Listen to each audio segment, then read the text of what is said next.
Naranasan niyo na bang mang-iwan o maiwan? Parehong masakit yon, hindi ba? Paano na lang kung ang nang-iwan sa'yo ay ang taong nagbigay sa'yo ng buhay? Anong mararamdaman mo? Magagalit ka ba? Mapupuno ng katanungan ng ating isipan kung bakit ang mismong magulang natin ang tumalikod sa atin simula pagkabata. At alam kong mag-iiwan to ng sugat sa ating puso na mahirap maghilom. Ngunit paano kung hindi lang naiwan ang nasaktan? Paano kung yung nang-iwan din ang labis na nagdurusa dahil sa pagkakamali ng yun? Magkakaroon pa ba ng kapatawaran kapag nag-cross ang malandas ng nang-iwan at ang mismong iniwan?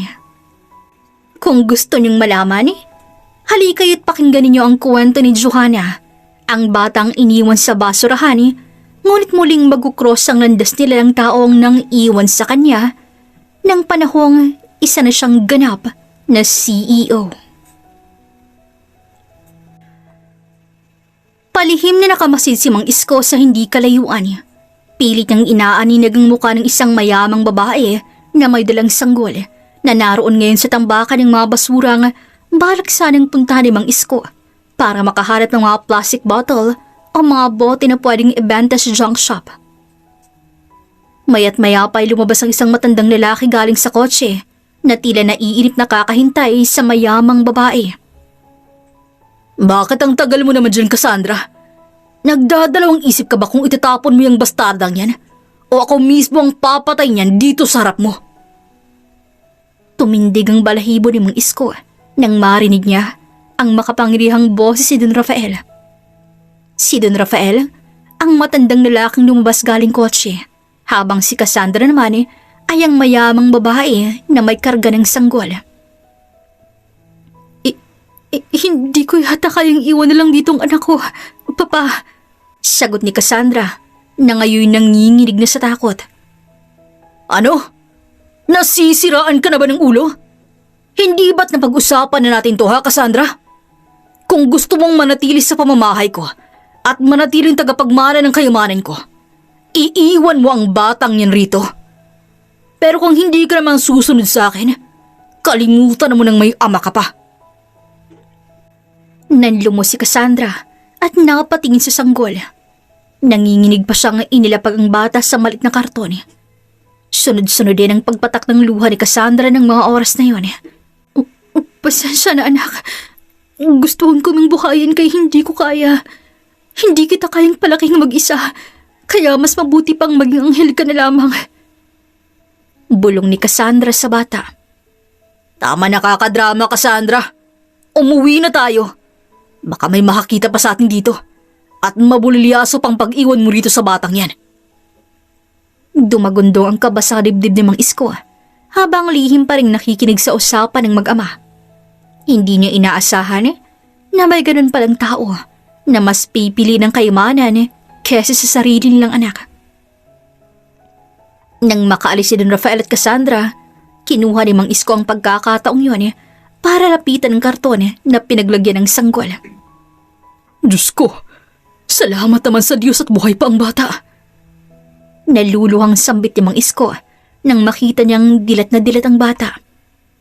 Kinarga ni Mang Isko ang sanggol at pinagsawalang bahalang pagbabasura ng araw na yon. Inuwi niyang sanggol sa bahay nila. Liza, mahal, pumarinig ka dali. May sorpresa ako sa'yo. May galak sa pusong pagtawag ni Mang Isko sa asawa nang makapasok siya sa bahay. Bakit kailangan mo pang sumigaw, Isko? Anong sorpresa ba yan at hindi mapagilagyan yung tuwa mo? Sinagot ng Panginoon ang dasal nating dalawa, Liza. Ano iyan? Sanggol? Saan mo napulot yan, Isko? Baka hinahanap na ng mga magulang niya. Diyos por santo ka naman. Ibalik mo yan kung saan mo nakuha. O kaya na may dalhin natin sa police station. Kawawa naman ang batang iyan. Huminahon ka, mahal. Wala kang dapat ipag-alala. Inabando na ang sanggol na to. Ako mismong nakasaksi kung paano naging makasaril ang mga mayamang yun. Maski sarili lang, anak, ay handang abandonahin para lamang sa kayamanan. Muling nakaramdam si Mang Isko ng lungkot at puot nang maalala niya ang mga narinig na kanina sa tambakan ng basura. Samantalang napahinto naman si Liza at napatitig si Sanggol. Totoo bang mga sinasabi mo, Isko? Sinong magulang naman ang gagawa ng mga yan? Baka naman kidnap yan, mahal ko. Paniwala ka sa akin, Liza. Ako mismo nakasaksi ng lahat. Kaya napagpasyahan kong kupkupin na lamang natin ang sanggol na to at ituring na parang tunay nating anak. Total ilang taon din nating pinangarap na magkaroon ng anak, hindi ba? Oo, pero natatakot ako, Isko. At saan ka naman natatakot? Baka kapag napamahal na sa atin ang bata, bawiin sa atin ang toong magulang. Lumapit si Isko sa asawa at niyakap ito. Hindi mangyayari yun, Liza. Hindi ako papayag. At hindi rin naman nila malaman na buhay pang anak nila. Nasa mukha na mismong pruweba na buhay pang anak nila, Isko. Nakikita mo naman pulang marka sa sentido niya, hindi ba? Yan ang magiging palatandaan ng mga magulang ng batang iyan. Kaya nga nagpasya akong sa probinsya tayo manirahan kasamang sanggol na yan, Liza. Dahil tiyak akong sa probinsya, walang makakakilala sa kanya. At ang tanging alam lamang nila ay anak natin ang bata. Tuloy nang bumuhos ang luha ni Liza dahil sa sinabi ng kanyang asawa. Pinasadahan din ito ng tingin ng sanggol na nasa kama. 10 taon na, buhat ng mga si Liza at Isko sa harap ng altar at ng Diyos na magsasama sila habang buhay. Ngunit 10 taon na rin silang nagnanais na magkaroon ng sariling anak. Ngunit hindi sila pinalad dahil may PCOS si Liza. Kaya ganoon na lamang ang galak sa puso ng mag-asawa nang mahawakan nilang sanggol at matatawag nilang anak. Babae pala ito, Isko. Ano kayang magandang pangalan sa anak natin? Iska? Ayusin mo naman, Isko! Ano lang, Liza Juniora. Nang aasar ka ba? Hindi naman iwasan ni Iskong mapalakhak dahil sa ekspresyon ni Liza. Biro lang, mahal. Wala kasi akong alam pagdating sa pangalan na yan eh. Kaya ikaw nang bahalang magbigay dyan. Ano kaya kung Johanna? Johanna? Johanna Reyes? Ang galing mo, mahal. Natutuwang sabi ni Isko kay Liza, sabay buhat sa sanggol. Ngayon, ikaw na si Johanna. Johanna Reyes. Nagustuhan mo bang pangalang binigay sa ng mama mo, ha, Johanna? Mukha bang sasagot yan sa'yo, ha, Isko? Ibaba mo nga yan at papalitan ko ng damit. Sige, sisimulan ko na rin mag-impake para makalis tayo ng Manila. Mamayang hapon, Liza. Agad-agad? Ang bilis naman yata. Mas mainam na yun para naman makalanghap ng sariwang hangin si Johanna. Samantala, mabilis lang lumipas ang mga taon.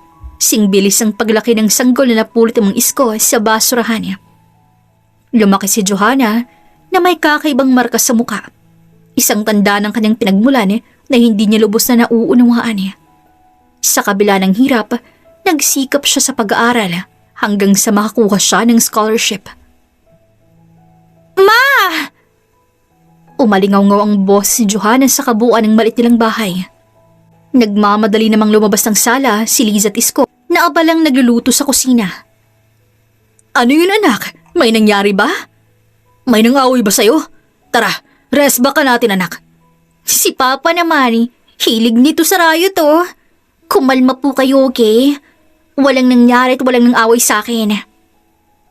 Nakahinga naman ng maluwag si Isko at Liza at naupo sa harap ni Johanna. Bakit ka ba kasi nasigaw? Ang lakas pa man din ng boses mo. Sana excited po ako sa ibabalita ko sa inyo eh. Ay, mag-ama nga kayo. Parehong-pareho kayo ng papa kapag excited sa ibabalita. Nakasigaw kung tawagin ang pangalan ko. Ito namang sumahal. Lambing kasi yun. O siya, anak, ano bang ibabalita mo sa amin ng mama mo? Sigurado akong good news yan. Tas sa mukha mo pa lang, mukha kang nanalo sa loto. Oo nga. Nanalo ka ba sa loto, Johanna? Hindi po. Actually, ma, nakapasa po ako sa scholarship na pinag-applyan ko. Parehong napaawa ang labi ni Isko at Liza. Maya-maya pa'y hindi na naiwasan ni Liza ang mapaluha. Congratulations, anak. Sobrang deserve mo yan. Congrats, nak. Proud na proud kami sa'yo ng mama mo. Thank you, ma. Pa, para talaga sa inyo to. Kayo ang dahilan kaya nagsusumikap ako makapagtapos ng pag-aaral. Saad ni Johanna, sabay yakap sa kanyang mga magulang. Punong-puno ng pagmamahal si Johanna, galing sa kinalakihan nitong mga magulang. Kaya determinado siyang makapagtapos ng pag-aaral para iahaw ng mga to sa kahirapan. Samantala, mabilis lamang lumipas ang mga araw, linggo at buwan sa buhay ni Johanna. At ngayon ngay, kasalukuyan siyang nasa harap ng Mean Girl sa university na pinasukan niya. Ganap na kasing kolehiyo si Johanna at punong-puno ng pangarap ang kanyang puso.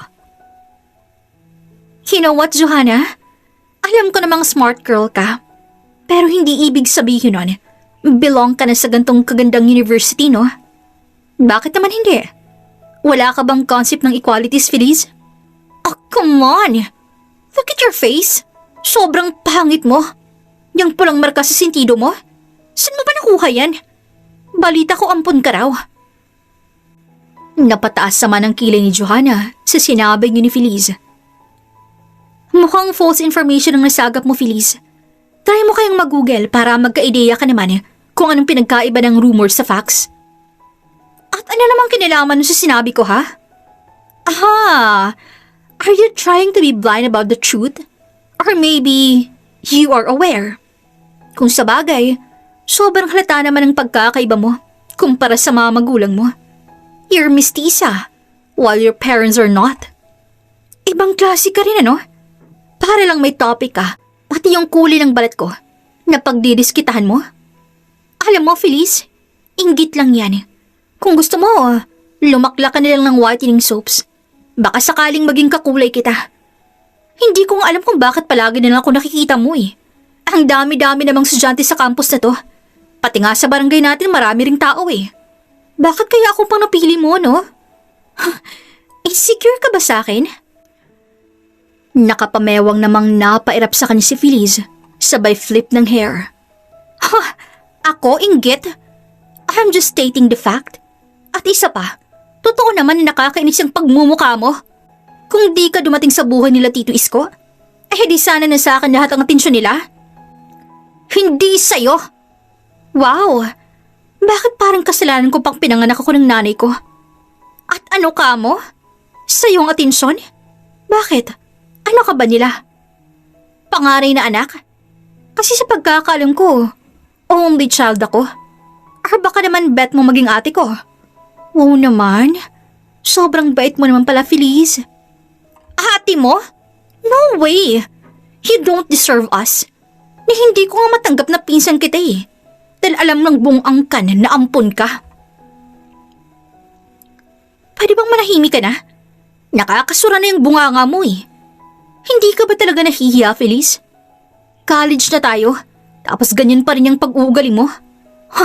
Immature. Stop fooling yourself, Johanna. Alam ko na maging ikaw ay nagda-doubt sa real identity mo. Dahil mo kayong tanongin sila Tito Isko, baka knows nila ang totoong mga magulang. Para naman makauwi ka na sa kanila. Masyado ka na kasing pabigat sa buhay nila Tita Liza eh. Hindi na nakapagtimpi pa si Johanna. Itinaas nito ang nakakuyom niyang kamao at idinampisan noon ni Feliz. Napadaing naman si Feliz ang bigla itong matumba sa kanyang kinatatayuan. What the heck? Para saan yun ha, Johanna? Bakit mo ko sinuntok? O isa sinuntok ha? Nakapag-fist bomb lang naman ako sa noo mo, ano ka ba? Next time, dyan naman sa labi mo ha? Kaya ulitin mo pa yung pagiging pakilamera mo. Nakangiti ngunit seryosong sabi ni Johanna at saka walang pasabing iniwan to. Tumambay muna siya sa batibot habang pinagmamasdan ng mga estudyanteng lakad-takbo na sa pagmamadaling hindi malate. Sa ilang buwan na pagiging fresh college student ni Johanna, marami siyang katanungang nabuo sa kanyang isipan at ang pinakagusto niyang masagot ay ang napuna ni Feliz kanina sa kanya.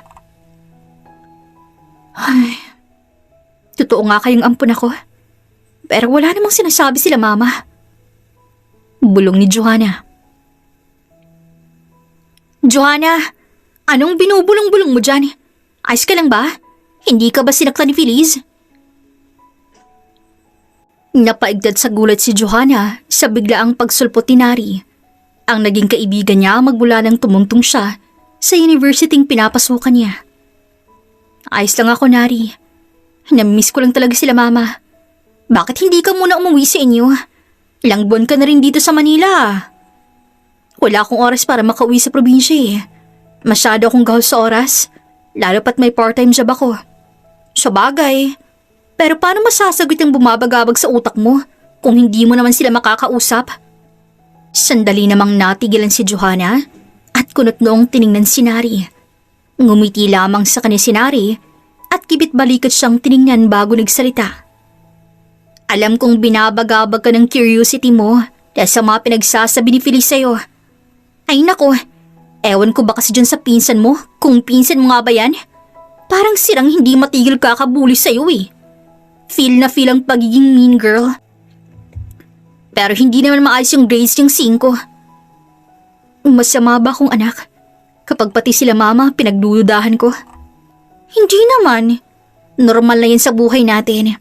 Pero para maliwanagan ka, try mong itanong sa mga magulang mo. Tingin ko naman hindi na magsisinungaling sa'yo eh. Pero teka nga lang, Johanna. Naniniwala ka ba talaga sa mga sinasabi ni Feliz sa'yo? Ewan ko rin. May parte sa loob ko na hindi. Pero may parte ring oo. Kaya nalilito ako. Mas matanda sa akin si Feliz.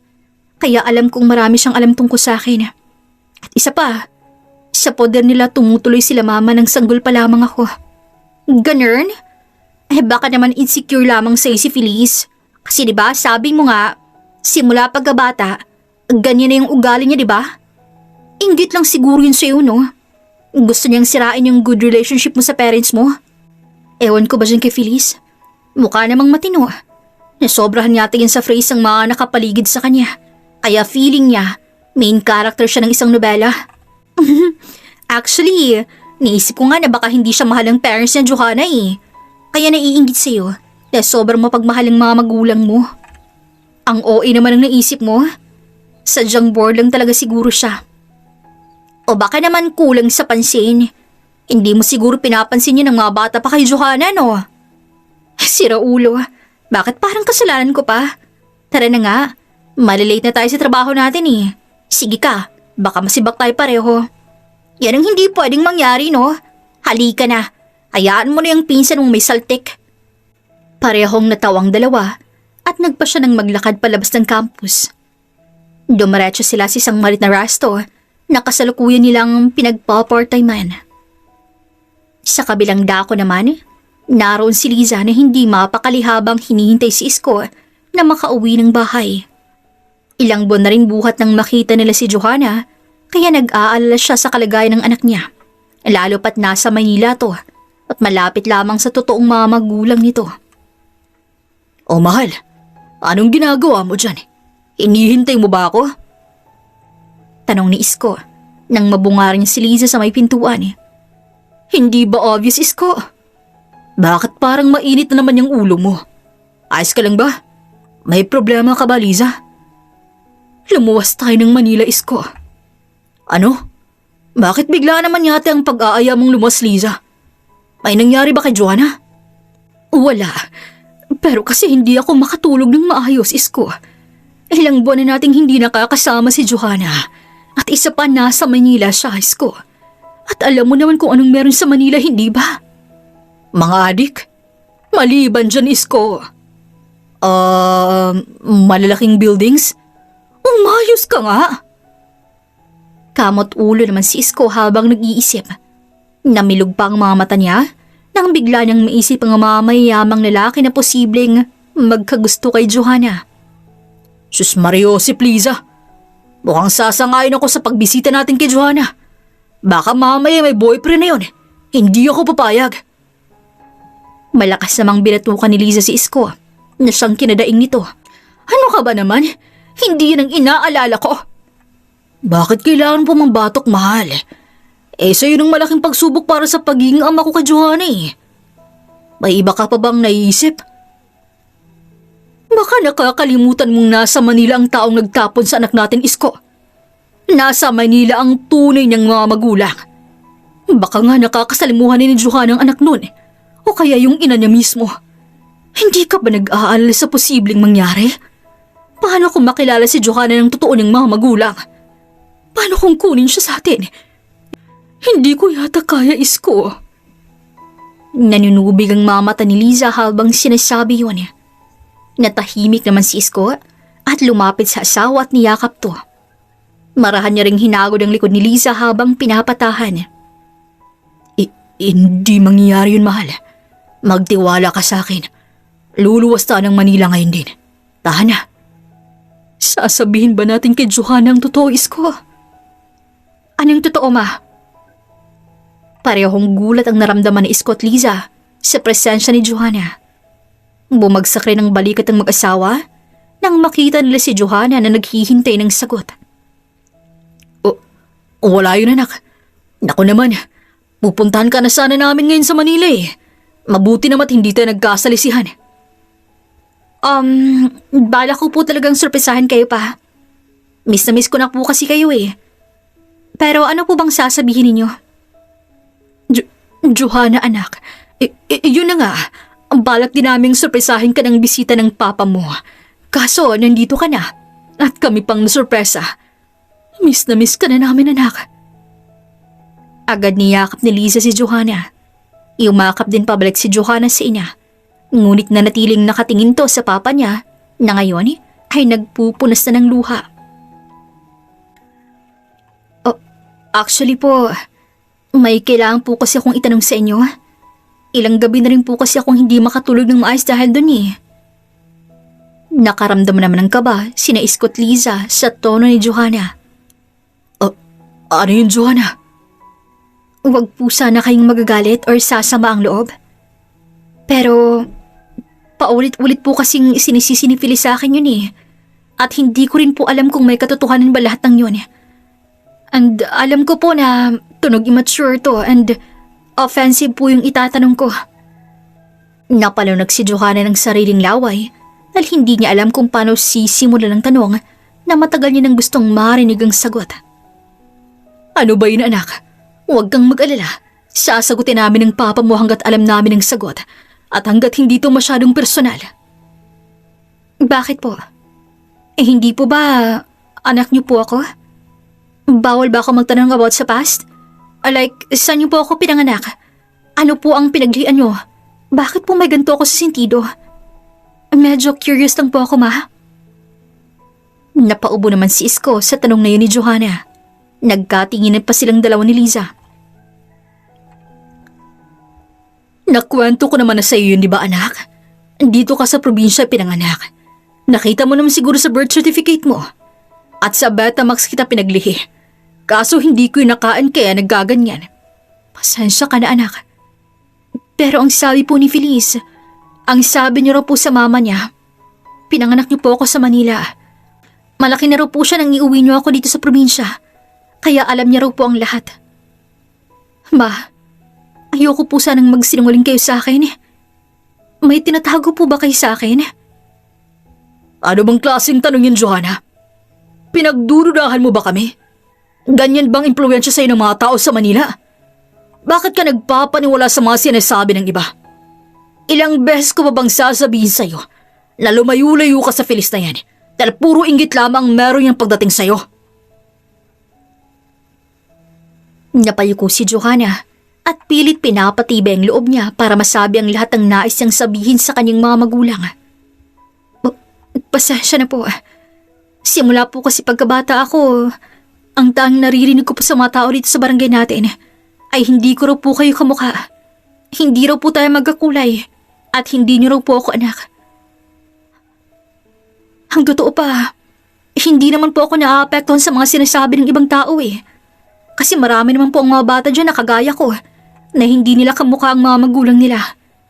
Pero palaisipan po sa akin ng mga oras na yon na nagkaroon po ako ng dengue at kailangan akong salinan ng dugo. Johanna, anak. Tuloy nang tumulo ang luha ni Johanna nang muli niyang maalala ang sandaling yun. Halos kasilibutin na ng papa ng buong barangay, ngunit wala itong nakuhang ka-blood type niya. Kung hindi pa nagpresenta ang isang intern na nurse galing sa Manila na mag-donate ng dugo, hindi pa makakakuha ng blood donor si Johanna. Okay lang ma. Naiintindihan ko naman kung bakit hindi niyo masabi ang totoo. Pero anak niyo naman po ako, hindi ba? At totoong anak niyo po ako, tama? Hindi po ako ampon kagaya ng sinasabi nila Feliz at ng ibang tao. Right, ma? Nanginginig na si Johanna habang sinasabi yun. Umaasang mali ang mga naririnig niya. Ngunit nanlambot ang tuhod niya nang biglang umiyak ang mama Liza niya. At malakas bumuntong hininga naman ng tatay Isgo niya. Sa tingin ko, hindi natin maitatago ng habang buhay ang katotohanan, Isko. Pwede ba, Liza? Manahimik ka? Anak Johanna, katanong sabihin ng iba, anak ka namin. Naiintindihan mo ba? Pilit namang ngumiti si Johanna at tumango sa papa Isko niya. Ngunit hindi iyon ang nais niyang marinig na sagot galing sa kaning mga magulang. Opo pa, kailang pong mga magulang ko. Kahit anuman po ang sabihin ng iba, pipiliin ko pa rin na kayong maging magulang ko sa kahit anong klaseng panahon pa. Maraming salamat, Johanna. Mangyak-ngyak na sabi ni Liza sabay yakap kay Johanna. Niyakap rin siya ng papa Isko niya, kaya doon na tuluyang bumuhos ang kanyang mga luha. Pero ma, deserve ko rin pong malaman ng totoo. Wala nang nagawa si Isko at Liza, kundi ikuwento kay Johanna ang lahat. Hindi naman halos makayanan ni Johanna ang mga narinig niya at halos kasuklaman niya ang totoong mga magulang na nagtapon sa kanya. Kaya anak, hanggat maaari, itago mo ang pulang balat sa sentido mo. Hindi natin alam kung ano nga bang totoong dahilan kung bakit ka tinapon at gustong patay ng sarili mong lolo't ina. Kaya mag-ingat ka sa Manila. Kapag nakilala ka nila, baka mapahamak ka. Huwag po kayong mag-alala, ma. Magpapalagay naman po ako ng bangs bago bumalik sa Manila eh. Nakakapagod din po kasing punain ng punain tong balat ko na para bang maling magkaroon ng ganito sa mukha ko. Huwag mo na lamang pansinin ang sinasabi ng iba, anak. Ang kailangan mo lang gawin, mag-aral lang mabuti dahil yun lamang ang tanging may pamamana namin sa ng papa mo. Hindi ka naman galit sa amin ng mama mo, Johanna, di ba? Pasensya ka na kung tinago namin sa'yo. Ayaw lang naming masaktan ka. Hindi pa ako galit pa. At katunayan po niyan, mas naging determinado po akong maging successful para po makabawi ako sa inyong dalawa ni Mama. Sobrang swerte ko po na kayo pong kinalakan kong magulang at habang buhay ko pong tatanawing malaking utang na loob yun. At pangako po na kung sakaling mag-cross ang landas namin ng totoo kong mga magulang, ipapamukha ko po sa kanila kung anong klaseng anak ang pinagpalit nila sa kayamanan. Umiling naman si Liza. Huwag kang mag-isip ng ganyan, Johanna.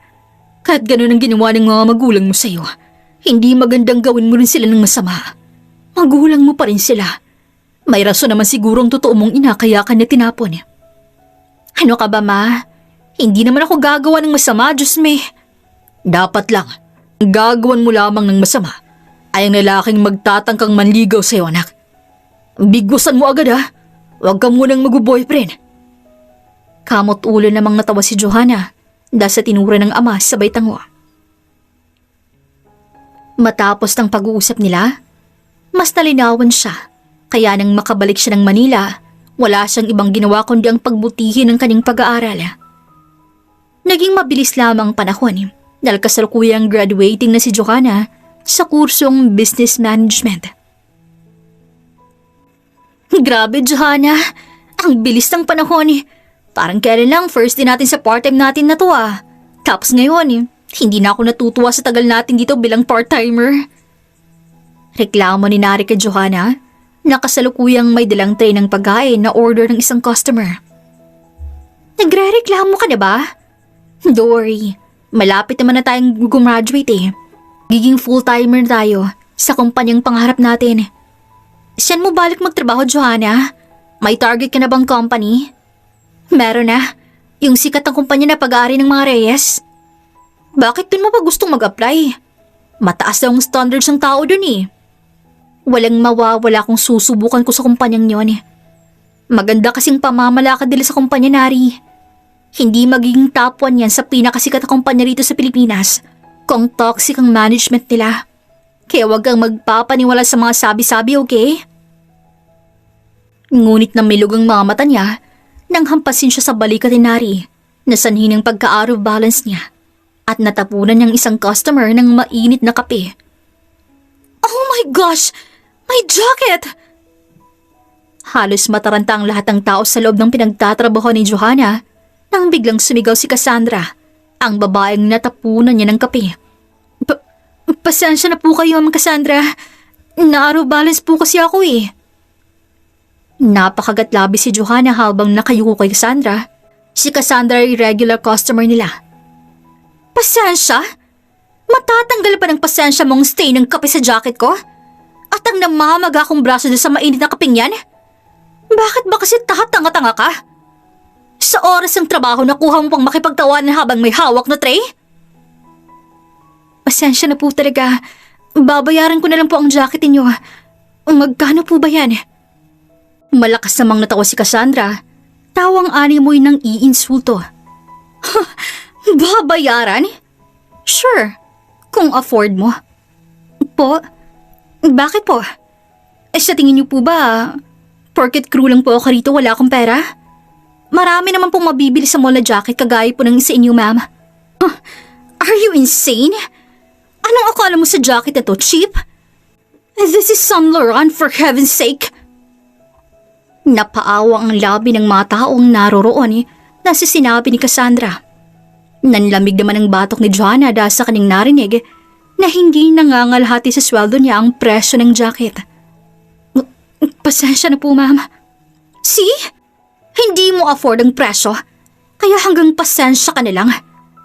Imbis kasi trabahong aatupagin, mas inuna pang pakikipagchismisan. Nasaan bang manager niyo? At kakausapin ko kung bakit nag-hire sila ng kagaya mo. Mukha kang squatter. Hindi naman po tama yun, ma'am. Hindi naman po akong palaging ganito eh. Ngayon lang po, dahil nagkakatuwaan lang po kami ng kaibigan ko. Oo nga po, ma'am. Pinagyayabang nilang po sa akin kung gaano kagandang sistema ng kumpanyang gusto niyang pagtrabahuan. Singit ni Nari at hinila si Johanna palapit rito. Napapikit naman si Johanna dahil sa sinabi ni Nari. Wow! Nangangarap pa talaga siyang mag-apply sa malalaking kumpanya. Kung dito pa lang, hindi niya na maayos ang trabaho niya. Simpleng paghahatid lamang ng pagkain sa table ng customer. Palpak na siya. Naku ma'am, hindi naman po palaging palpak si Johanna. Sadyang naitulak ko lang po talaga siya. So basically, ako po talagang may kasalanan. Pasensya na po. At isa pa po, sigurado naman po akong matatanggap si Johanna sa Harris Company. Harris Company? Yes po, yung pagmamay-ari po ng mga Reyes. Tahimik lamang na nakamasid si Johanna habang nakatingin sa kaibigan niya. Ngunit nagulat siya nang biglang humagalpak ng tawa si Cassandra at dinuro-duro pa siya. Ikaw? Nangangarap na maging empleyado ng kumpanya ko?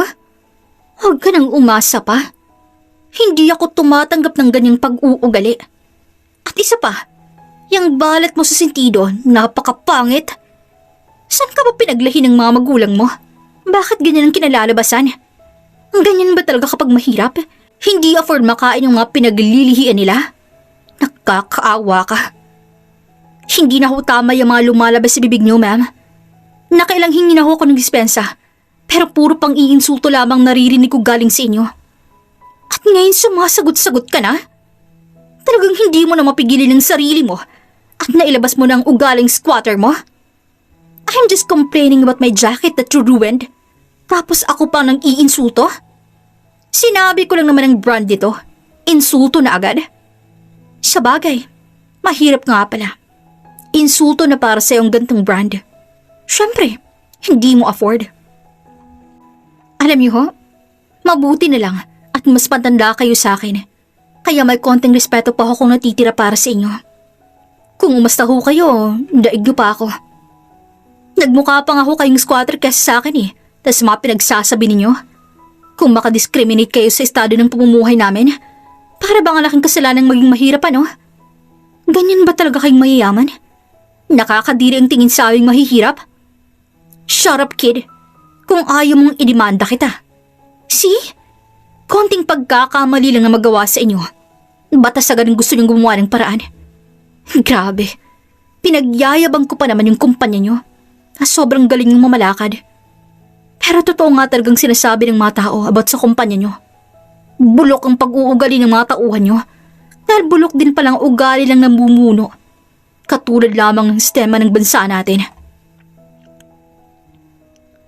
Nakita ni Johanna kung paano mumulang mukha ni Cassandra dahil sa galit at akmang susugurin siya nito para sampalin nang makaatras siya at hinawakan niya ang pulsuhan nito.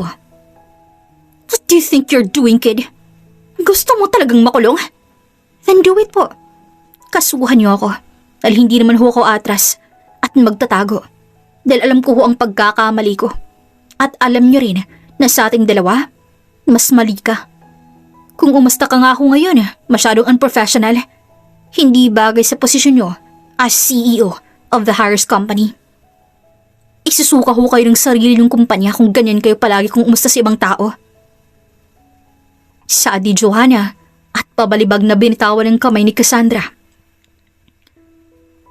Napatili na lamang si Cassandra sa inis at nilisan ang kinaroroonin nila ni Johanna. Napabuga naman ang hangin si Johanna at pumunta sa labas ang mini resto at sumilong sa malaking puno kasama si Nari. Paano ba yun, Johanna? Mukhang bukas mawawalan ka na ng trabaho dahil sure akong hindi papayag yung idol mong CEO ng Harris Company na hindi ka mabibigyan ng parusa dahil sa pagsagot-sagot mo sa kanya. Ewan ko rin sa'yo kung bakit pinatulan mo pa eh. Hindi mo kasi alam ang pakaramdam ng laitin ng estado ng buhing meron kami, Nari. Hindi ka naman mahirap eh. Kaya madali lamang sa'yong sabihin huwag patulan. Ang isa pa, nagtimpi naman ako ah. Masyadong matalas ang talagang dila ng matandang yun. May araw rin yun sa akin. Akala niya siguro habang buhay malago ang kumpanya niya. Natawa naman si Nari. Lakas mong mambanta, hoy. Huwag mong sabihing balak mo rin magpatay ng kumpanya at talunin ang pagiging tapwa nila sa pagiging mahusay na kumpanya. Secret! Nakangising sabi naman ni Johanna. Samantala, muling lumipas ang mga araw, linggo at buwan hanggang sa umabot to ng taon. At sa pagkakataong to, ganap na nga siya nagtatrabaho sa isang malaking kumpanya na pagmamayari ng pamilya ng kaibigan niyang si Nari. Lakas mo rin magpaka-mysterious, Nari, ha? Akalain mong isa ka palang tagapagmana ng isang sikat na kumpanya? Leche ka? Singhali Johanna sa kaibigan isang dapit hapon. Hindi ko kasi bet maging tagapagmana. Gusto ko lang mag-travel, Johanna. Bawal ba yun? Abay, ewan ko sa'yo. Mag-build na lang kasi tayo ng own company natin, Johanna. Magaling ka namang mag-manage, di ba? Sosyo tayo, ganun. Ano bang klaseng company kasi? Ang dami ng clothing industry ngayon, Nari. Diba gusto mong talunin yung Harris Company? Toy company sila, di ba? At alam kong magaling ka gumawa ng mga characters na pwede nating gawing laruan. Nagliwanag naman ang mukha ni Johanna. Natutup niya pa ang bibig niya dahil sa ideyang narinig niya mula kay Nari. Matagal niya ng pangarap magkaroon ng sariling toy company. Ansi ilang taon niyang pagtatrabaho sa kumpanya nila Nari, malaki-laki na rin ang ipon niya. I'm in, Nari. Samantala, sinimulan agad ni Johanna ang pagpaplano sa kumpanyang sisimulan nilang palaguin. At makalipas lamang ang 5 taon, isa na ito sa kumpanyang namamayagpag sa pagiging successful sa buong Pilipinas. Marami na rin ang branch ng kumpanya nila and even the factory. Masyado mo naman yata kaming pinahanga, anak, sa pagiging determinado mo. Emosyonal na sabi ni Liza kay Johanna habang nasa loob sila ng mansyon na nabili ni Johanna para sa kanyang mga magulang.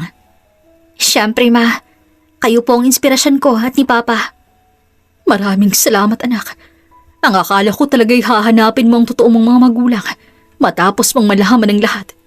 Bakit ko naman po gagawin yun, ma? Kontento na po ako sa inyong dalawa ni Papa. Talaga lang ba? Baka naman kaya ka lumalambing kasi may papakilala ka ng boyfriend, Johanna, ha? Ano ka ba, pa? Wala nga yun sa isip ko eh. Kahit ilang taon na lang, mawawala na po sa kalendaryong edad ko. Bakit naman parang masama pa ang loob mo? Zero joke time lang kita, anak. Sige na, Kahit mag-asawa ka na ngayon ay okay lang. Kampante na ako na hindi ka mahihirapan. Pwede na nga kami mamatay ng mama mo eh. Kaya mo ng sarili mo. Napasimangot naman si Johanna na tinapunan ng masamang tingin ng papa Isko niya at hinampas naman ni Liza sa braso ang kanyang asawa. Ano ka ba, Isko? Bakit dinadamay mo pa ako sa mamamatay? At isa pa, walang mamamatay. Habang buhay tayong magkasama nila Johanna. Oo nga pa. Nabilan lang kita ng mansyon. Gusto mo na agad mamatay? Bawiin ko kaya to. Biro lang naman. Ano ba kayo? Pero seryoso anak. Wala ka bang malak malaman kung sinong mamagulang mo? Curious lang ako pa kung anong klaseng pamumuhay meron sila. Sa tingin ko'y mayaman ang totoo mong pamilya anak. Base kasi sa suot ng totoo mong ina at lolo. Nagsusumigaw sa laki ng presyo. Tapos yung kotse nila, Lamborghini. Hindi po ba narinig niyo yung pag-uusap nila pa? Oh, bakit nak? May nabanggit ba silang pangalan pa?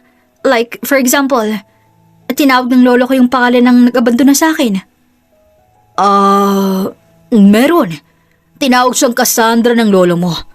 Mukhang siyang tagapagmana ng kung anong meron silang yaman. Kaya ka tinapon. Alam mo kung hadlang ka para sa kanila. Malakas ang kabog ng puso ni Johanna sa pangalang nabanggit ng papa niya. Kaya agad siyang nagpaalam upang pumunta ng opisina. Tinawagan niya rin si Nari upang kunin ang impormasyon ng Harris Company. Sana mali ang kutob ko. Bulong ni Johanna sa kanyang sarili. Nakuha mo na bang lahat ng information ng Harris Company, Nari? Bungad na tanong ni Johanna sa kanyang kaibigan. Wait lang naman, Jai. Aanhin mo ba yung information nila? Don't tell me maghihiganti ka. Wag na. Malapit naman ang mabankrupt yung kumpanya nila eh. Ha? Bakit naman? Aba malay ko. Pero ang chika ng iba, may sira raw ang ulo ng CEO. O heto, yan ang information nila. Siyempre highlighted ang idol mo na si Cassandra. Only child pala ang lola mo, Day. Agad na kinuha ni Johanna ang inilapag na folder ni Nari. Punong-puno ng information ng Harris Company ang laman nito. Ngunit agad na bitaw ni Johanna ang folder nang mabasa niya ang impormasyon ni Cassandra. Oh, mukhang gulat na gulat ka naman yata dyan. Hindi mo ine-expect na namatayin ng anak si Cassandra? Kahit nga yung parents ko nabigla rin daw nang may balita yan eh. Ang sabi pa nga raw, real daw yan dahil yung nakabuntis mismo kay Cassandra ang nag-inform about dyan. Alam mo bang until now, hinahanap pa rin ng nakabuntis kay Cassandra yung anak nila kasi hindi raw siya naniniwala na namatay ang bata. Eh ano pala? Ano sa tingin mo ang ginawa niya sa bata? Siguro tinapon. Kasi halos maubos na ng tito ko yung buong bahay ang punan para mahanap lang yung anak niya eh. Kaso nga lang, hindi niya mahanap kasi may palatandaan siya. Tito mo? As in yung tumulong sa atin para magkaroon ng pansamantalang office before? Oo, siya yung nakabuntis kay Cassandra. Kaso hindi siya tanggap ng tatay ng bruha dahil daw hindi daw nila kapantay yung pamilya nila tito. Hindi naman kasi talaga mayaman ang pamilya nila tito eh, sabi ni Papa. Nagsumikap lang daw talaga silang magkakapatid para maging successful. Kaya look at my family side ni Papa. Puro may mga kumpanya. At ang pinaka-rich, syempre, si Tito Samuel. Hindi na yung nag-asawa eh, kakahanap sa anak niya. Bakit niya naman hinahanap? Hindi ba't nabalta ang patay na? Hindi. Malakas daw ang kutob niyang buhay pang anak niya at hindi talaga siya tumigil. Ewan ko ba? Kahit ako gusto ko nang mahanap ang anak niya eh. Saan ba kasi makahanap yun? Eh ikaw lang naman yung kilala kong may balat. Sa sentido nga lang. Tila dinurog ang puso ni Johanna nang marinig niya lahat ng kinuwento ni Nari. Malakas ang kutob niya na siyang anak na hinahanap ng tito ni Nari at punong-puno ng galit ang puso niya para kay Cassandra. Hindi ba't nabanggit mong palabog ng kumpanya nila Cassandra? Oo, lubog din kasi sa utang. Bayaran natin ang utang nila. Nakangising sabi ni Johanna. Halos anong balak mo? Simple lang. Babayaran natin ang utang nila.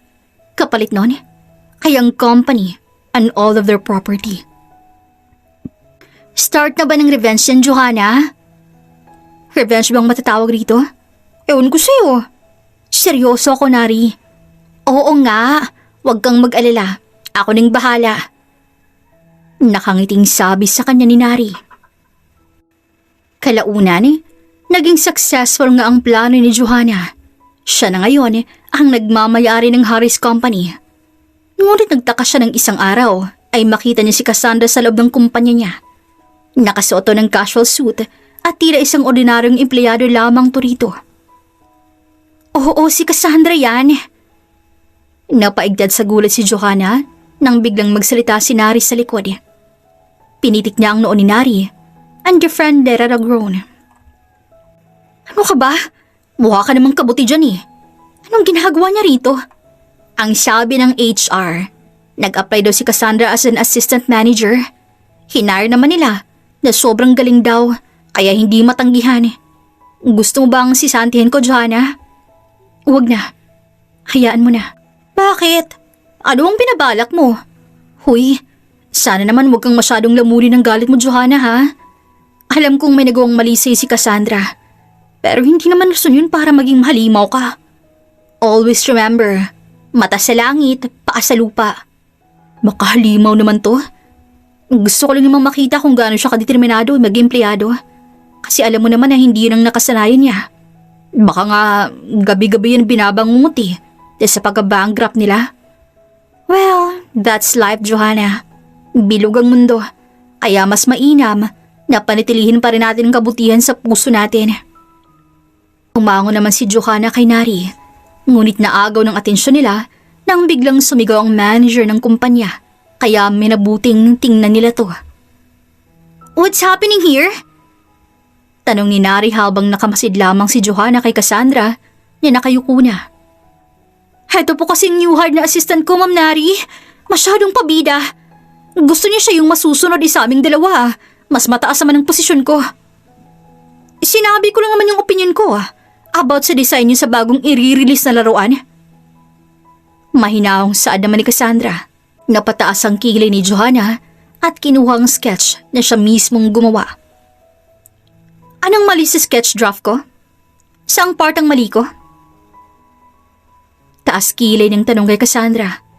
Ngunit napako lamang tingin sa kanya nito at walang kaano-ano ay nanubig ang mamata nito na pinagtataka ng karamihan. Maging si Johanna ay nagtataka rin. Ikaw yung nakatapon ng kape sa akin noon, tama? Yeah? Why? I've been looking for you, pero hindi kita mahanap. Can we talk for a little bit? If you're not busy, please? Pardon me? Hinawi ni Nari si Johanna paliw kay Cassandra. And it was she who talked. Napalabi naman si Johanna rito, but she just let it be. Pasensya ka na ha? Busy kasi tong best friend ko eh. Kaya kung okay lang sa'yo, pakisagot na lang yung tanong niya ha? Sang part ba yung mali sa sketch? About that, mas okay sana na yung pasok sa panlasa ng mga tao. In general, mapamahirap ano mayaman ay afford to. Since maraming batang nangangarap na magkaroon ng bagong laruan sa tuwing sasapit ang Pasko. Actually, okay naman yung sketch niya. Yung price lang talagang mali. Hindi yan papato kung mataas ang presyo. Ah, yung price. Hindi pa naman final yan. Actually, prospect lang talaga namin yan. Pero hindi pa yan approved ni Johanna. Kaya wag kang mag-alala, Cassandra. Akala ko, ikaw ang CEO nitong kumpanya? Takang tanong ni Cassandra kay Nari. Napangiwi naman si Johanna. She's the owner of this company. Kasosyo niya lang ako. Nakaramdam naman ng hiya si Cassandra at napangiti na lamang to ng peke. Let's go, Nari. And about sa gusto mo akong kausap, Miss Cassandra. Let's talk pag may free time ako. Lamig nun ha?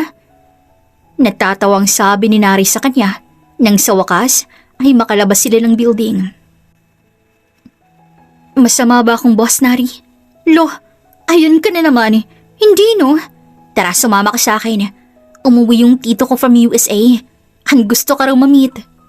Sinong tito? Si Tito Samuel. Nakaramdam ng excitement at kaba si Johanna Dahil kung totoo ngang si Cassandra ang totoo niyang nanay at Tito naman ni Nari ang totoo niyang ama. Mabilis lamang naging biyahe nila Johanna, kasing bilis ang pagyakap sa kanya ni Samuel na animoy sabik na sabik siyang makita. I can't breathe po. Naiilang na sabi ni Johanna sa matanda.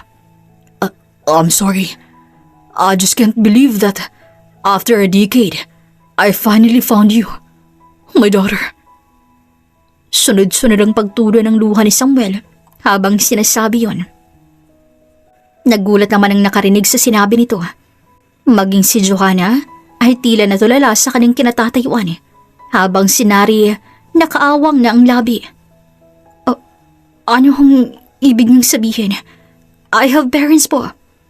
I already talked to your parents. Po? Ngunit mas lalo yatang nanigas si Johanna nang makita niyang Mama Liza at Papa Isko niya na nanunubig ang mga mata.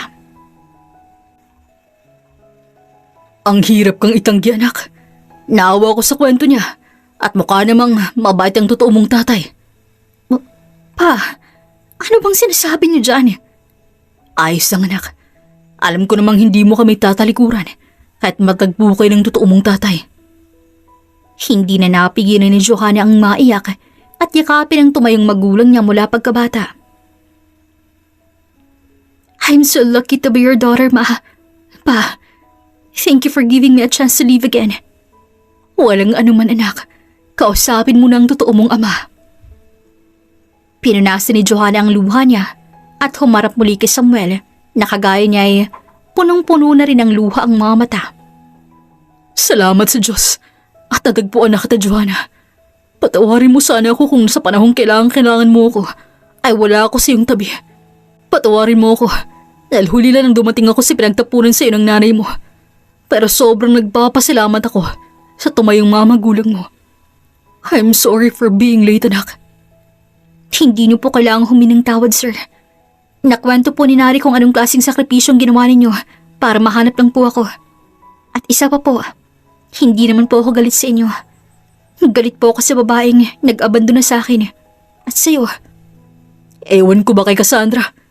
Masyadong greedy pagdating sa kayamanan. Hindi ko rin naasahang tatalikuran ang obligasyon niya bilang ina. Kapalit ng kayamanan na hindi madadala sa hukay. Ang totoo, gusto kitang kunin sa kanya. Pero hindi ka na binibigay sa akin. Masyado siyang makasarili. Nilait niya pa yung pagiging mahirap ko. Kaya sobrang nahiya akong bumalik sa mansyon nila. Para sana kunin ka. Ang totoong akala ko, hinayaan kita sa kanyang maging maayos ang pamumuhay mo. Pero hindi ko inaasahan. Nakatulad ko, itatapon ka rin na parang basura. I'm sorry, Johanna. Siguro ganun po talaga. Kapag kayamanan na po ang usapan, huwag po kayong mag-alala. Wala na ho siyang ipagyayabang na yaman. Dahil tinanggalan ko na po siya ng karapatan para magyabang. So, totoo ngang ikaw ang may-ari ng Harris Company ngayon? Yes, sir. Would you mind if you called me Dad or Papa? Nahihiyang sabi sa kanya ni Samuel. Natawa naman si Johanna at tumango. Noted, Dad. Pareho silang natawa at muli siyang niyakap ni Samuel. Makalipas ang 3 araw, naging abala muli si Johanna sa pagpapatakbo ng kumpanya. Ngunit madalas din siyang bisitahin ng totoo niyang tatay na si Samuel. Hindi rin pinalagpas si Johanna ang pagpapahirap na kay Cassandra. Ngunit isang araw, habang abala si Johanna sa pagpipirma ng mga documents sa loob ng opisina niya, bigla na lamang pumasok si Cassandra. Anong ginagawa mo rito? Inutusan po ako ni Ma'am Naring ihatid sa inyo. Bakit? Nasaan si Nari? May urgent meeting daw po. Heto ang proposal daw ng team namin. Okay, you can go now. Ngunit nanatiling nakatayo lamang si Cassandra sa harap niya habang sunod-sunod na bumuntong hininga. May kailangan ka pa ba? Pwede ba tayong mag-usap, Ma'am Johanna? Kahit sandali lang. Tungkol saan naman? As you can see, I'm busy. Mabilis lang. Pangako. Walang nagawa si Johanna kundi tumango. Fine. 5 minutes. Salamat. Gusto ko sanang humingi ng sorry dahil sa nagawa kong pagpapahiya sa'yo. Pasensya ka na. Alam kong below the belt na yung mga sinabi ko. At lately ko lang din na-realize. I'm sorry. Wala na yon. Hindi eh. Nakokonsensya pa rin ako. Ngayon isa na lang rin akong empleyado. Mas na-realize kong mali pala talagang ginawa ko sa'yo noon. Ang hirap maging empleyado. Sobrang hirap kumayad ng pera. Tapos may makakasalmuha ka lang ng isang kagaya ko na masyadong minamalit ang pagsisikap niyo. Pasensya na. Alam mo kasi, hindi na mababago ng sorry mo yung sakit na nararamdaman ko. Pero salamat sa panalait mo. Dahil mas lalo akong naging determinado makaahon sa hirap. Hindi ko na kasi afford pang malait ang mga spoiled brat na kagaya mo eh. And also, I don't acknowledge your sorry. Kasi alam kong hindi mo naman talaga alam ang tamang paggamit ng sorry. What do you mean? I mean it, Ma'am Johanna. I don't think so. Sa dami ng pagkakamali mo, alam kong litong-lito ka kung kanino ka ba dapat mag-sorry or kung tungkol saan ang sorry mo. Nagguguluhan namang sinundan ni Cassandra si Johanna hanggang sa makalabas to. Napangiti pa si Johanna nang makita niya si Samuel kaya agad niya itong nilapitan. Hey Dad, what are you doing here? Namiss ko lang anak ko. Bawal ko bang bisitahin? Samantalang nakatulala namang nakatingin si Cassandra kay Samuel habang nakayakap kay Johanna na animoy nakakita siya ng multo. Nang akmang liliko na siya upang umiwas kay Samuel, ay saka naman siya nito tinawag. Napangisi naman si Johanna. Cassandra? Wow! Long time no see! Magiliw na sabi ni Samuel kay Cassandra. Yeah, long time no see, Samuel. Kilala mo siya, Dad? She's our new assistant manager. Singit ni Johanna at tinuro pa si Cassandra. Yes, dati ko siyang kakilala. Oh, what coincidence. Hindi ko alam na may anak ka na pala, Samuel. Yeah. My long-lost daughter is finally back. Sarkastikong sagot ni Samuel kay Cassandra. Nakita ni Johanna kung paano mamutla ang mukha ni Cassandra at sinuri siya nito ng tingin. Sinadya ni Johanna ang hawi ang bangs niya upang lumantad ang pulang marka sa kanyang sintido at doon nga tuluyang napaatras si Cassandra. Ikaw? Anong ako? Hindi. I know she's dead. Imposible namang ikaw yun, right? Ang alin? Yung anak na tinapon mo? Napahinto naman ang mga empleyado na dumaraan at nagsikumpulan upang makiusyoso. Oh my gosh! Oh my gosh! Hindi nga ako nagkakamali. You're my daughter! Humaguluhol si Cassandra at lumapit kay Johanna. Ngunit lumayo si Johanna at nakalapit kay Samuel. Stop, Cassandra. Natatakot si Johanna. No. Let me hold you, please. It's okay, Dad. Hayaan mo ulit akong humingi ng tawad sa iyo, Johanna. Puro ka nilang sorry? Sinabi ko naman sa'yo, di ba? Na walang magagawang sorry mo sa lahat ng pagkakamali mo. Why did you do that to me? Bakit mo ako tinapon na parang basura lang? Bakit kailangan pa akong buhayin kung sa huli, itatapon mo lang rin naman ako? Hindi ko gustong iwan ka rin, Johanna. Maniwala ka. Lumuhod si Cassandra sa harap ni Johanna. Nanatiling tahimik ang mga empleyadong naroon habang pinapanood ang eksanang hindi naman sana magaganap. Hindi mo ginusto pero ginawa mo pa rin. At bakit hindi mo agad ako nakilala? Kung itong tatay ko na di naman sa akin ng luwal ay kilalang kilala ako. Kat isang beses lang ako nasilayan ng sanggol pa lamang ako. Akala ko pa naman kapag nakita mo tong bali ko sa sentido, maaalala mo lahat ng pagkakamali mo. Pero hindi pala. Sa bagay, kahit siguro makita mo to, hindi ka maghihinalang anak mo ako. Dahil matagal mo na akong pinatay sa buhay mo. Unti-unti ring bumuhos ang mga luha niya. Maging ang kanyang ama na si Samuel ay bumuhos na rin ng luha.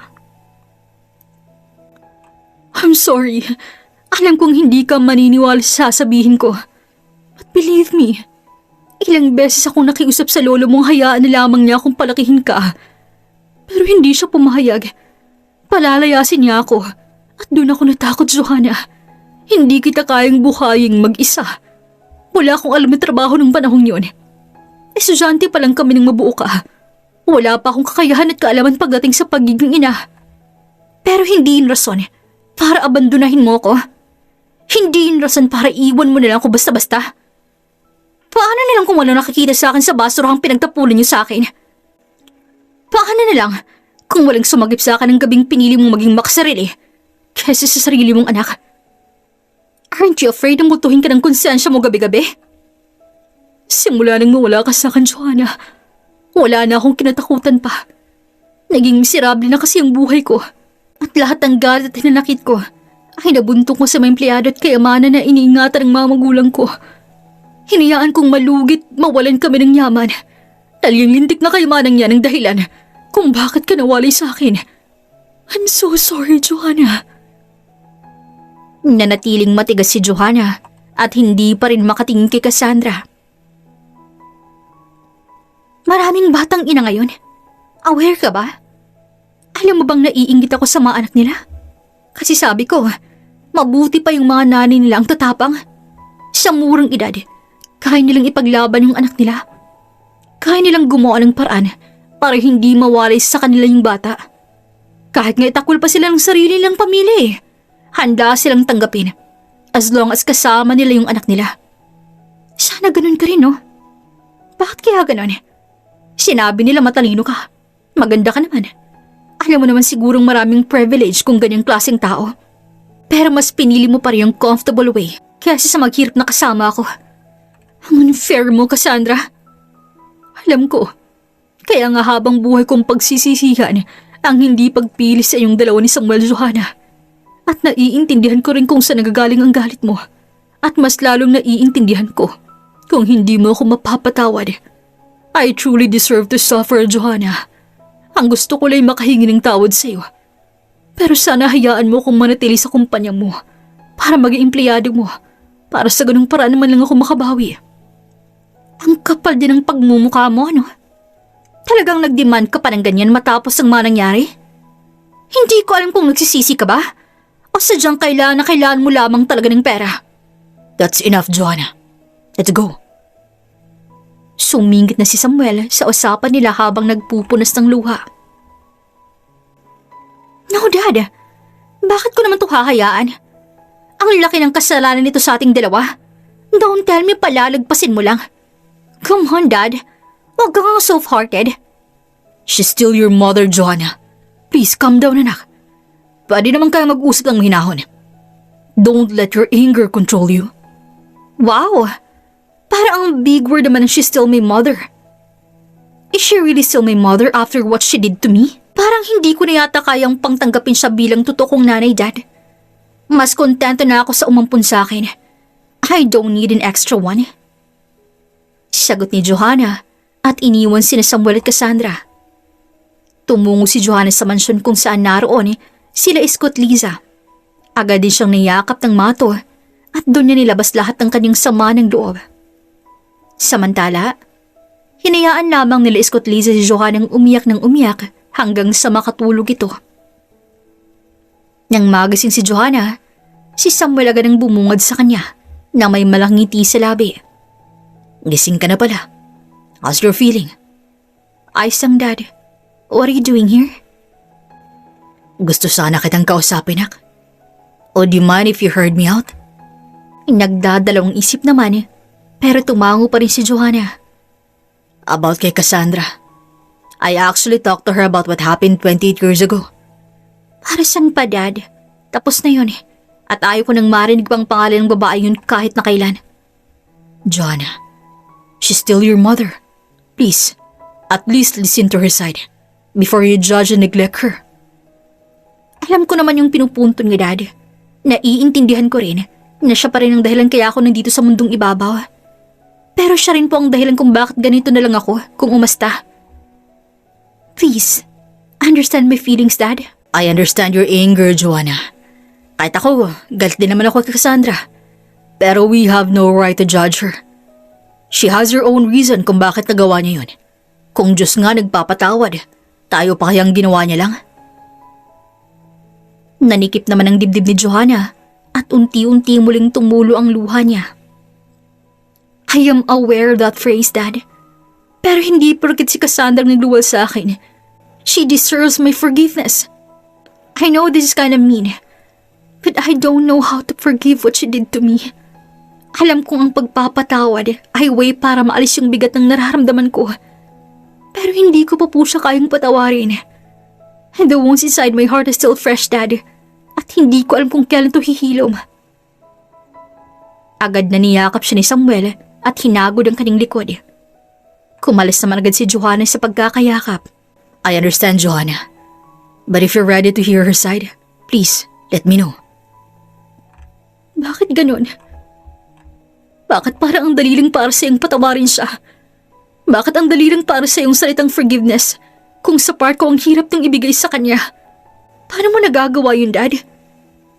I never said I already forgave her, anak.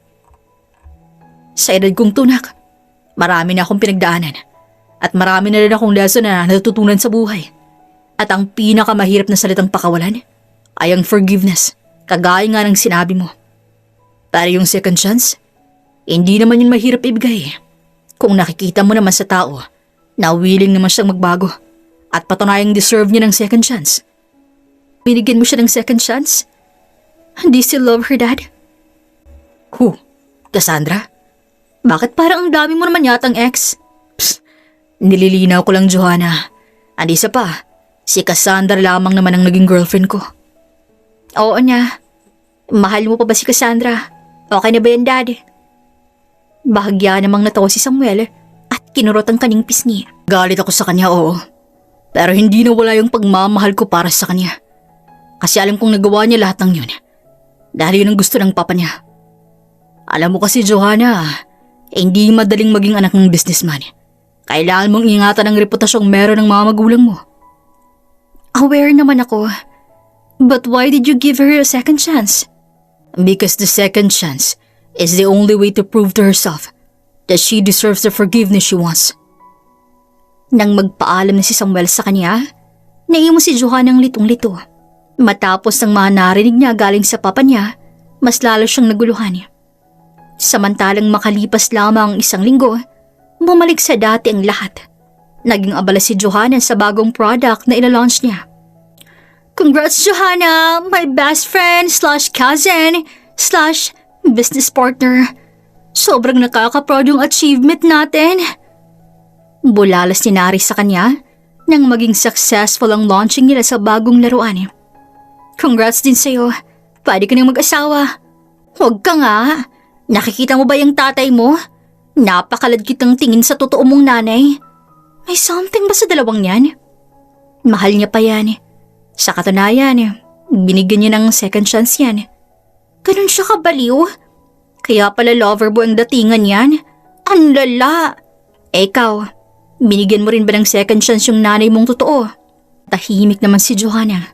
Ang katunayan, isang linggo niyang pinag-isipan ang mga sinabi ni Samuel sa kanya. At dumating sa puntong, handa na siyang buksan ang puso niya para kay Cassandra. Hindi naman ako ganun kasama para hindi siya bigyan ng chance, hindi ba?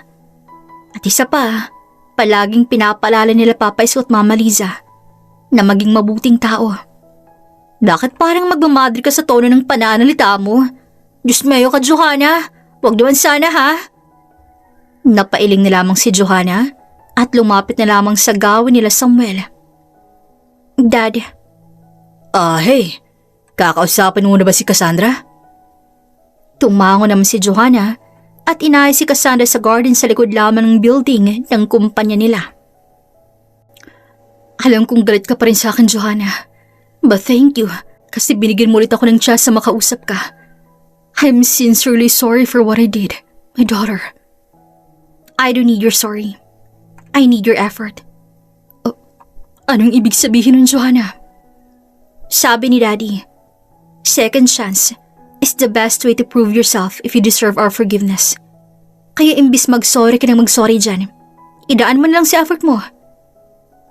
I give you a chance to prove yourself You still deserve to be called mother by me. Ngunit nagulat siya nang bigla siyang yakapin ni Cassandra. Nakaramdam siya ng tuwa sa puso niya at hindi niya maiwasang maluha. Ganito palang pakaramdam ng mayakap ng totoong nanay. Saad niya at niyakap to babalik. Magmula noon, sinimulan ni Cassandra ang patunayan kay Johanna at Samuel na nagsisisi siya sa lahat ng nagawa niya. Magmula rin ang araw na yon, naging magaan ang pakaramdam ni Johanna at mas naging focus pa siya sa pagpapalago ng kumpanya at pag-donate ng pera sa mga bahay ampunan kagaya ng ginawa ng totoo niyang tatay. Ang pagpapatawad ay pinipili ngunit hindi pinagdaramot. Huwag sanang magaya kay Cassandra ang ibang future nanay dyan na basta-basta na lamang i-etsyapwera ang anak dahil lamang sa kagustuhan ng iba. At magsilbi sana ng aral ang kwento ni Johanna, Cassandra, Samuel, Mang Isko at Liza, maging ni Nari, sa ating lahat, na kahit may kanya-kanya tayong pagsubok na pinagdaraanan, palagi pa rin nating unahin ang maging mabuting tao sa kapwa natin. Maraming salamat po sa inyong pakikinig. Muli, ito po si Miss Regine, dito lamang sa Kuya Agustin Stories. Paalam!